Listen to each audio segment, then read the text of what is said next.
Hey, mom, don't, what are you doing? Don't touch me there. What are you doing? Okay, I'm trying to make a commentary, alright? Alright, sorry. Hello, everybody. Welcome to Storytime Saturday, episode 3. Now, in this story, I'm going to be telling you the first and only time I got caught smoking weed. Alright, so before I hop into the commentary, I'm going to be telling you about this gameplay. And it's actually pretty good gameplay. I joined in late at Search and Destroy. We were down 1-3, came back and won it just in 3 rounds. And I got 10 kills in those 3 rounds. And if I actually went for that ratio throughout the first 4 rounds of the game, I could have got a V to Worship, which is actually pretty cool. But this little gameplay is pretty short, so which is why I have a a standoff gameplay on the map Sharpshooter. Yeah, that made sense. I'm actually might be on weed right now, but then anyway, this is the first time I got caught smoking weed, which is actually the first time I smoked weed at all. So yeah, kind of a bad experience because on the same occasion and everything. But this happened right in the beginning of sophomore year in 2011. Right when school started. So I did these online classes for a majority of my school, and also I did this history class that took place in a church. Now I had a few friends there, and it was all like pretty cool and everything. Yeah, church of all places, I know. But anyways, I had a friend there who had some really dank weed, and he said he could sell me some. I agreed, but I was kind of hesitant because this would be the first time I ever smoked weed. So I bought it and I took it home. Now, my family that night was going out to a movie, and so that would be the perfect time to smoke it. So I got everything ready, made my bowl. The bowl I made was out of this Sprite can, which actually is very dangerous because the paint is like really toxic when you inhale it, and like, you know, the tin and everything. Later, I actually made a really clever one, which is really safe to use, but I'll get to that one later. Anyway, I was expecting to see some like weird colors and shapes and hallucinations and everything because, you know, like I said, this is the first time I ever smoked weed. And I made sure I prepared myself beforehand because I thought it would be like completely out of my mind, but actually I had no idea what to expect. But actually, after I smoked, my mind was really clear, much to my surprise. I knew what to do and put all the stuff away, etc. So anyways, I told my buddy, I also went to one of his classes that I had a good amount left. So we decided to schedule time that later that week we can smoke together. So keep in mind, I still knew very little about weed or how to act when I went in public, which is, you know, a key part to the story. Anyway, so this was really scary to me. So me and a few friends went out to the mall, hung out, saw a movie, and then we walked to this open field, and we started to smoke. So my friend was on the football team, and he had mild asthma when he's on there, or at least a little bit, so, you know, he could get some oxygen and clear his brain and everything.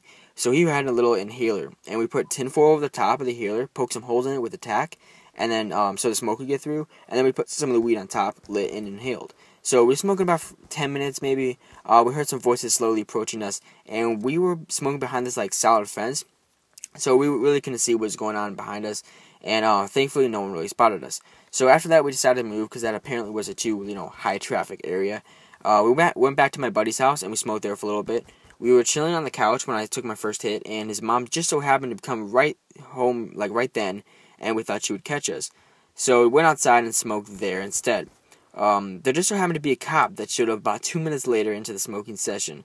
He was driving slow through the neighborhood, and we just assumed he would, you know, bust us. Thankfully, there was a car that drove right in front of the cop car just as it drove past the house, which gave us time to run inside. Just then, we had to make a decision: get caught by the cops or get caught by my friend's parents.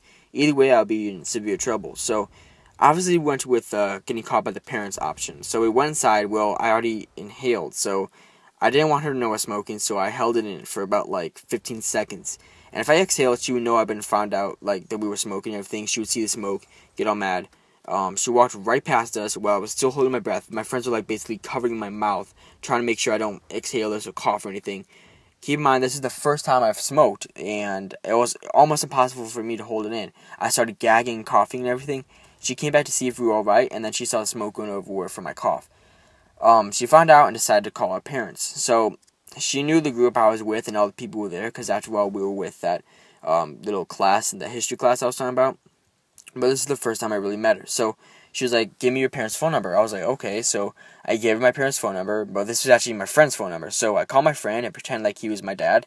He was like, son, I'm very disappointed in you, and you have to come home immediately. You're going to be grounded.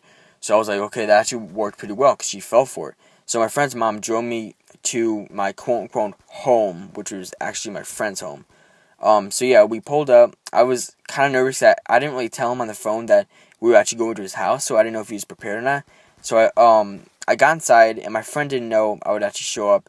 So his parents actually knew me, and they knew my parents, and they said to the other parents that they weren't my parents, but they were my friend's parents. Not my friend's parents that drove me there, but my other friend's parents that were just at the house, parents.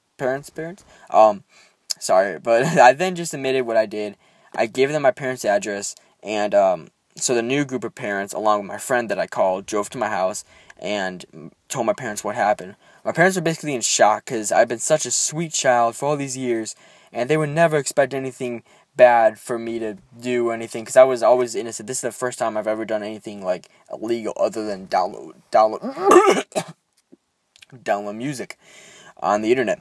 So my parents were livid. They were grounding me for about 3 months from everything, and that was the first and last time I've ever been caught. But I actually had still a little bit of weed left in my room, and I was, okay, first time you really smoke weed, you're not exactly addicted to it, but you're like, okay, that's a really, really good feeling. It's nothing like I've ever felt before. So like I said, I still had a little bit left, and I still had that pipe that I had from that tin can of Sprite. So yeah, my parents were gone, and I was up in my roof, because my roof, like, there's like this window in my room, and you can crawl off this little patio, and I lifted myself up, and I threw like the bag of all the stuff, the goodies, up on top of the roof, and I started smoking there, and I saw my, like, well, first, before I did that, I was smoking for like a long time. I really lost track of time. I kind of forget what happened in between those, like, hour or two that I was there. I really have no idea how long it was, but, so I kept smoking, and I heard a car pull up, and it was actually my parents, so I had to crawl back down into, like, this little ledge, so I could crawl back into the window, so I could just put everything away, run into my bathroom to take a shower, and they'll just come home and pretend I was in the shower. They won't really bother me. So that was my plan, but I ended up, like, crawling down, and I was really just terrified. That's all I really remember of this. I was terrified to jump down this ledge, because even if I was sober, it would be, like, really hard to do. So I tried to do it, and I, like, almost slipped, and I finally got in my room. My parents saw me. I was outside. My eyes were red. They took me inside, and they were, like, freaking out. Saw my bowl, saw everything that was there, and basically I was gone for another, like, 3 months after that. Like, so it was an additional 3 months, and I finally got my stuff back maybe in, see, this all took place in about August. I finally got my stuff back maybe in May of the next year, so yeah, that's almost an entire year, maybe April. Eventually I did get some of my stuff back. I got my TV back. I got some stuff over time I got back and everything, but yeah, ever since then, I've smoked about 30 times, and I've gotten away with it, because now I know how to hold my breath, basically, and I know all these, like, different tips and stuff to stay out of trouble, and how to act sober when I'm completely baked and everything. But anyways, thank you guys so much for watching Storytime Saturday, episode 3, and, yeah, hope you guys enjoyed, and I will talk to you all later.